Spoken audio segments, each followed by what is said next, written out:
Josh Giddey-Alexander.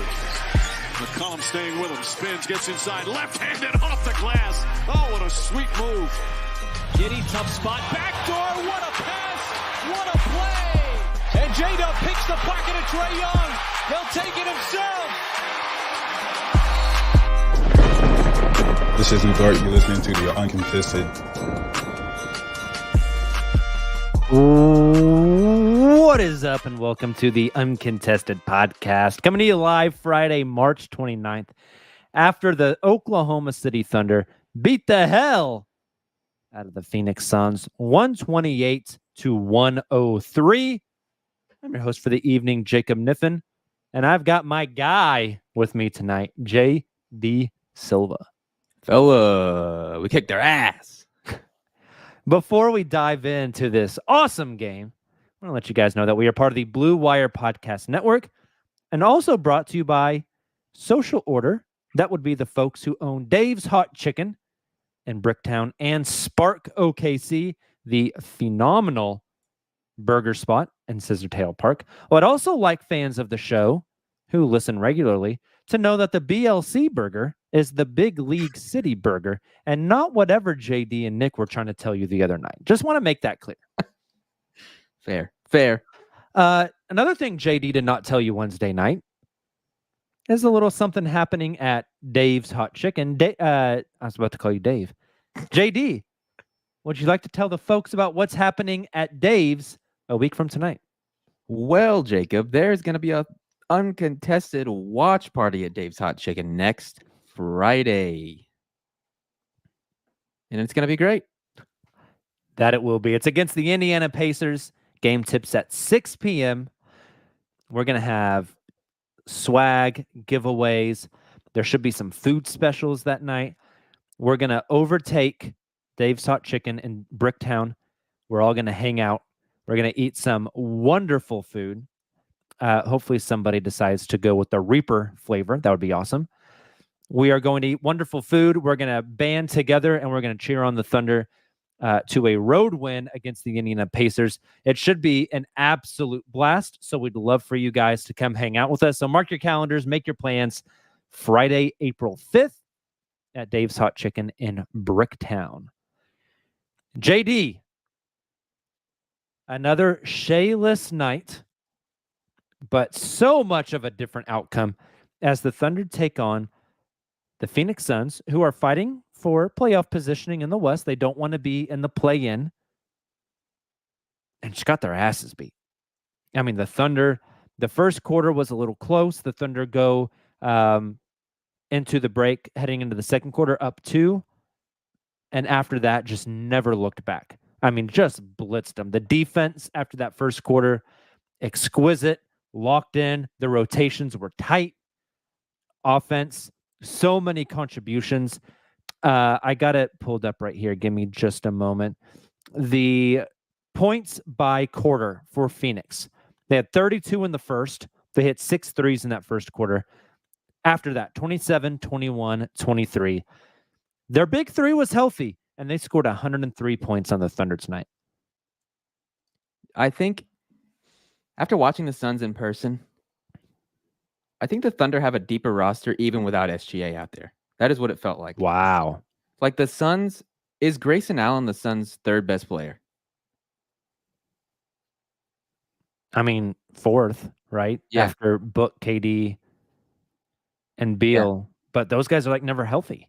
No, and they don't seem to be complementary to each other in any way. I didn't see KD or Book playing off each other at all. And the Thunder are so much younger and yet so much more decisive and confident in their own identity and style of play that, yeah, like they kept it close in the first quarter. And after that, their game plan just won out in the end. And I think the Thunder had 7 guys in double digits in the night. Like everyone was good. Everyone that got big minutes was good. Everyone played well. Josh Giddey, once again, he scored 23 points tonight, was awesome. He said in the postgame I saw that he used to go into matchups where centers were guarding him and he would dread it. But at this point, he's been able to kind of turn that around and hone in on it. And the Suns started Nurk on Josh tonight, and I was like, well, that's going to be a theme. How much they're going to guard him, if at all. Our usual thoughts. And he played so well that they had to go away from that game plan within, how early was it? Was it the first quarter? Second quarter? Yeah, I think it was the second quarter. But yeah. I mean, I think you're hitting the nail on the head here. For me, the big storyline of the game, the storyline of the week is Josh Giddey, and it's not close.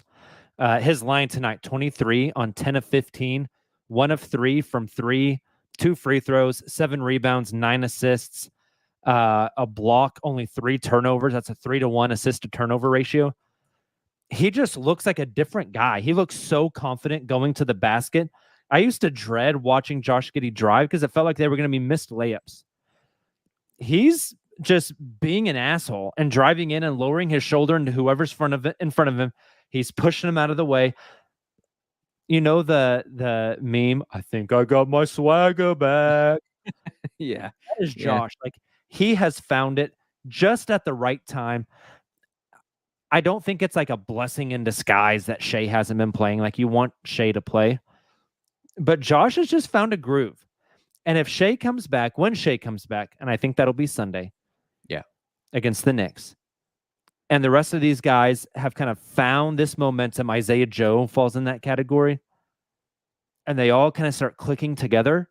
I mean, you want to talk about playing your best basketball at the right time of the season? That's where they're at. Yeah.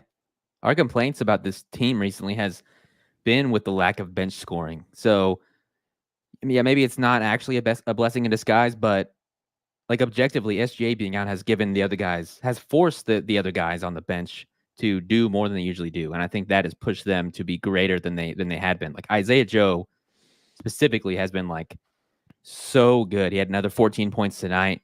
My hot take from Sunday came true. I said he was going to hit like 10 of 15 threes after that Bucks game between this week. And he hit like 10 of 14. Dude's on fire.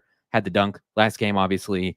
Aaron Wiggins started tonight. He was really good. Again, Jay Will was here. And whenever Nurk broke the rebounding record, Jay Will was not in that game. Jay Will played in this game. And I think the Thunder treated the Nurk situation a little bit differently. And Nurk, to me, was like not impactful at all. He finished with 5 points, 3 rebounds. 5 and 3 for Nurkic. A minus 22 on the night. Yeah. 2 offensive rebounds, 3 total rebounds, 3 assists, 1 block, 2 turnovers. Played 23 minutes. Effectively got played off the court. Yeah. Nurk is... People made a huge deal, and rightfully so. The dude ate glass in the last matchup. Thunder still won. Like, the dude can't play against this team.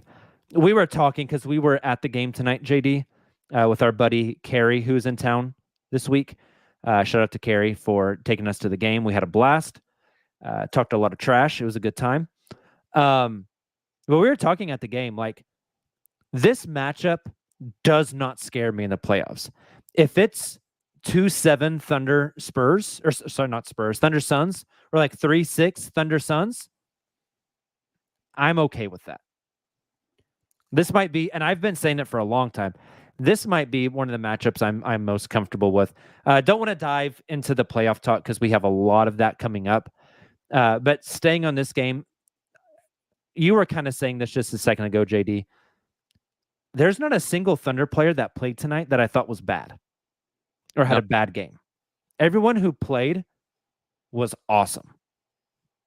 Now, speaking of, one guy who played only got first half minutes. And that would be Gordon Hayward. Played 11 minutes in the first half, 4 points, a rebound, 2 assists. I thought he was fine. I don't think he ever came out of the locker room at halftime. I don't think so either. Do we know what happened yet? Haven't seen anything, haven't heard anything. If anyone in the chat has, you feel free to post it. But I didn't see anything in post-game availability that the coach said about it. But we were looking over there. There was no Gordon Hayward on the bench the entire second half. So I'm not real sure what's up with that. But when you look down that bench, JD, Jay Will tonight, 3 points, 3 rebounds, 6 assists, 3 blocks. 3 blocks. Only took 1 shot, but played 14 minutes, and I thought was awesome, especially defensively. I mentioned Hayward's line. Kenny Hustle plays 19 minutes, pitched in 6 and 4. And then the 2 guards. Cason 6 of 9. Nice. From the Very field. 16, 4, and 3 for Queso. An incredible night where he was tasked with guarding Booker and Beal and got the KD matchup multiple times. And you mentioned him, Isaiah Joe, 14 points, 3 rebounds, and an assist. And just some timely buckets, lit it up from downtown. All around, the bench was great. The starters were great. Like, everybody played their role. Everybody was awesome. They had the juice from the get-go. I've thought that the energy was wonderful. And circling back to some of your comments at the very top of the show, you said you just think the Thunder are deeper than the Phoenix Suns. I think the Thunder are just a team that plays better than the sum of their parts. They have an identity. It is very clear that they have a style of play that they're all bought into. There's no competing egos. Like, we have fun with the barking and the post-game interviews and the yada yada. You remember what you told me pregame whenever they were doing the high fives? Yeah. Jay Will is just like a star on the bench. As soon as guys come in and do their intros, he's like dapping up every player individually. He has like a personalized handshake with every player individually. With J-Dubs, he dapped him up and then did the one of their famous like TikTok dances. I don't know what it is, but it's this one. You guys know what I'm talking about. It's great. Dude looks like so much fun just to be around. I think it's more than just fun too. Like, I think that camaraderie really translates for this team, right? Like, they are a legit brotherhood. They want to see each other succeed. There's, like I said, there's no competing egos. Like, I don't know. There's just the vibe of this team, the way that the togetherness, the way that they're all on the same page. Everybody's rowing the same direction, and they don't give a shit who's rowing hard and who's struggling on rowing the boat. They're all working together to get the boat where they want it to go. This is a special team that can do special stuff. And I think tonight was emblematic of that. Yeah. SGA, I want to give him some props because he is someone where his personality doesn't really jump off the page if you're just watching at home or in interviews. You know, he's a very chill guy, but he was like a straight up cheerleader tonight on the bench watching all of his guys. Like, when J-Dub would make a play that he was clearly proud of, he was standing up and clapping and clearly very excited for him. He was just having a blast on the bench watching. He looked very, very happy and excited for all the things that were happening. Like, as soon as Josh would come to the bench, they were chatting it up. He was excited for him. It was really cool to see SGA being that type of leader. He lost his mind on the bench there was a play where Grayson Allen was on the break and went up. Jay Will went up with him and got the ball, and it was almost like a tie-up. Yeah. And they brought it down, and it was headed out of bounds, and Cason jumped out of bounds, saved the ball, and slammed it off Grayson Allen's legs. And Queso and Jay Will were super hyped after it. And then Shai was over there like screaming and hyping him up, had the hoodie halfway off. Like, they were all just like going nuts. Yeah, it's just a very, very special vibe that this team has. And I think it just means something, right? It's like they're in the middle of like this meteoric rise, but they haven't lost sight of who they are. They have fun, but part of the reason they have fun is because they all see each other as equals. They're just, I don't know, dude. It's a really, really, really fun team. Yeah. And they pump off the page even more in contrast to the team they were playing against, where the Suns are as all in as you can possibly be. Like, they are. Oh, the Suns have nothing for the next decade. They're in the 9th apron at this point with how much money they're spending. Yeah. The Brad Beal no trade clause, no assets at all. They clearly. They have swaps on top of swaps. They have nothing. They have one of the bleakest futures, unless they might miss the playoffs. They might lose in the play-in, dude. They might. Yeah. And Kevin Durant's 36 and Brad Beal's over the age of 30 and gets injured a lot and doesn't look like the same guy. Like, Brad Beal is their third best player, but he just doesn't look like the same guy that he was in Washington. Kind of washed. Yeah.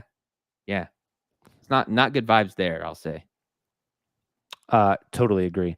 Any other things from well, before we talk more about this game, because we do want to talk more about this game and other games and the evolving playoff picture. Want to take a quick moment to tell you guys about Dave's and Spark. I'm not going to do like the specific ad read, so JD, you don't have to like play the background music. But make sure you guys are checking out Dave's Hot Chicken and Spark OKC whenever you are in downtown Oklahoma City. Handful of home games left. Some playoff games on the horizon. When you're downtown, make sure to go eat at Dave's and at Spark. We had a comment in here. Trying to find it real quick. There we go. C Wills 122 in YouTube says he finally tried Spark today before the game. And according to the emojis he posted, absolutely loved it. JD and I walked past Spark on the way to the game, and I about blacked out from the smell. Like, it was just so good. Erotic. So good. Like, smelled so good. I eat Dave's every chance I can get. I freaking love Dave's. So make sure that you guys are eating there. We love it when you guys tell us in the chat that you've gone there, or especially when you tweet us that you've been. Just it helps out the brand, and we love to see people enjoying good food. So hit us every time you try out Dave's and Spark. And if you haven't yet, or if you, I mean, it doesn't matter if you have or not, come Friday. Friday is going to be an absolute blast. We're going to take over that little area of Bricktown with Thunder fans. We're going to be super hyped, super loud, and we're going to enjoy some Thunder basketball and some incredible tenders. So make sure to come join us. JD, other thoughts from tonight? Shout out to Cason Wallace. He 16, 4, and 3. His scoring has helped a lot. Especially with SGA being out. He has this floater going recently that he looks more and more confident taking. His 3, he's kind of back to, he started off the season insanely hot from 3. And then he hit a wall, the usual wall that rookies hit. And it's like, since he's come out of those struggles, he is now a better player than he was even when he started the season. And that's pretty insane because he was special to start the season. He's just so reliable. The scoring, he offers a lot of what Dort offers, except the scoring upside, I think, is higher. I don't know about the defensive upside yet. Like, Lou Dort is built like a fire hydrant, obviously. But Cason is so smart and just makes winning plays, like the one you talked about, throwing the ball off of Grayson Allen's legs. Love Cason Wallace. He was 4 of 4 from 3 tonight as well. I know you're just talking about the 3-point shooting. Like, they talked about him post game as a rookie. Is that like a little mini can? Yeah. No, I just have Kawhi sized hands, but it's a mini can. I was about to say that was tripping me out for a minute. I don't know if the chat caught that as well, but that I was like, what the hell is that? Little mini can here. JD also smuggling beers in a rod today that Kerry gave him. Yes. His rod of beers. They talked about Cason post game as well. Like, he just doesn't play like a rookie. Mm-mm. He's so poised out there. I think he's going to play a huge role in the playoffs. And I'm excited to see what he looks like coming back next year, Silva. Like, I think in an ideal world, 2 years from now, Cason weighs 7 to 10 pounds more than what he currently weighs. And it's not as stocky as Lou, but is just as versatile as a defender. I mean, it wasn't on cross matches. Like, he got the KD matchup multiple times tonight. The chat sending me. He just, I think I told you tonight, there was a specific play he had. You can see the football influence. Like, if this kid didn't play basketball, he would have been an NFL defensive back. Like, I don't have any doubt about that. Like, the size, the length, the athleticism, he's a dog. And the offense has been such a welcome thing from him because we always thought that the defense was going to translate. The offense has just been so awesome. I think there's so much room to grow for him. I think we also just got to talk about the starters real quick. We mentioned Josh with his 23, 7, and 9 night, which is awesome. Lou had 11 points on 50% from the field, 50% from 3. 1 rebound, 3 assists, 3 steals, and was just all up in KD's grill. Chet had a great bounce back with 20 and 6. Dub didn't have to do too much. He had 16, 4, 3, and 2 steals on 50% shooting. Only took 1 3 and missed it. And then Wiggins down block. Say it again. Oh my God. On who? Who did he get that on? Was that on Beal? I can't remember who the chase down was on. If someone in the chat's got it, let us know. His elbow was above the rim on that chase down. That was a disgusting play. I did not expect that from him. They were just all dialed in tonight. Trying to find out who the heck. I can't tell who the heck this Sean is. says it's Grayson Allen. Okay. Couldn't happen to a worse person. Yeah, what an asshole that guy is. Good old Ted Cruz looking ass. Yeah. I think we end with this, JD. You love to see a team this young missing their 25-year-old MVP candidate come out and be able to perform like they did. Carrie says it was Royce O'Neal that he blocked. So we have conflicting reports. You should be able to tell those two guys apart pretty easily. But yeah. What do you have to say? To be down your star. And coach said this after the game. He said they should come in and the team and the offense shouldn't look different whenever Shai is out. And they didn't really. I thought they shared the ball really well. It was a whole team effort. Everyone contributed. That's what you want to see. And when you're seeing that from this young of a team, missing their all-NBA MVP caliber player this late in the season against a team that's desperate to win games, JD. I think we've kind of overshadowed that. The Suns might not be great, but the Suns need to win games. And they just beat Denver in Denver. Although I don't know, Denver is now getting their asses beat by Minnesota in Denver. So March is weird. Yeah. This is a team full of veterans who know they desperately need wins. And for them to come out and do what they did tonight, I think, to me, just speaks volumes. Yeah, I agree. And it speaks volumes with how I think they're going to play in the playoffs also. Tonight was big, and we'll talk more about it Sunday, obviously, so I'm not going to dive too much in. But tonight was big for my playoff anxiety I'm having, where I worry about them swaying away from their identity because the playoffs are a different level of intensity than the regular season. But they're just so committed to Mark's game plan, their game plan as an organization. I really did not you notice SGA is out. He's one of the best players in the NBA, but the offense, like you said, ran the same way. This was one of the best offensive nights they've had, period. Which is from even watching it. It was so smooth. I had really no complaints about what they were doing play to play. Yeah, it's special to have a team this young be this sure of themselves and sure of what they want to be. Very, very exciting. It's awesome. We talked multiple times tonight about the playoffs are just going to be insane. Oh, and here at the Uncontested, we have a lot of playoff plans, a lot of cool playoff things cooking up in the books. So just be ready. One of them might be me dying. Yeah, it might be JD dead on the pod. We're just going to prop his body up. Lots of fun stuff headed this way. My preference is to be taxidermied when I die.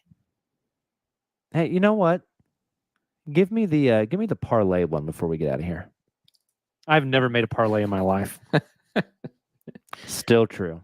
That's good stuff. No parlays in my life.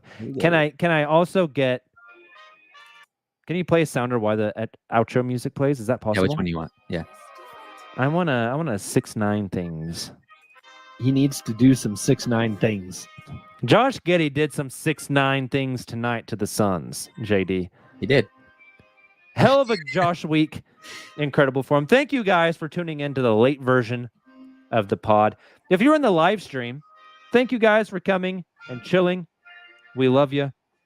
The degenerates. I had someone the other day come up to me and say, hey, I'm one of the degenerates. And that was single-handedly maybe the best thing anyone's ever said to me in my life. Yeah. I loved it. So you degenerates, please make sure to hit the like button on our YouTube video, please. It would mean a ton to us. There's a lot of you in here. So just press that button before you leave. Would mean a lot. Subscribe to the channel. We would also love that. It would mean a ton to us. Join us again Sunday night, 9 p.m. after the Thunder take on the New York Knicks. Should be an interesting one up in Madison Square Garden as the Thunder continue their push for the NBA playoffs. Have a great weekend. Enjoy the pod. We will talk to you soon. Until then, and as always, Thunder up. Jonte Porter can't say he's never made a parlay before.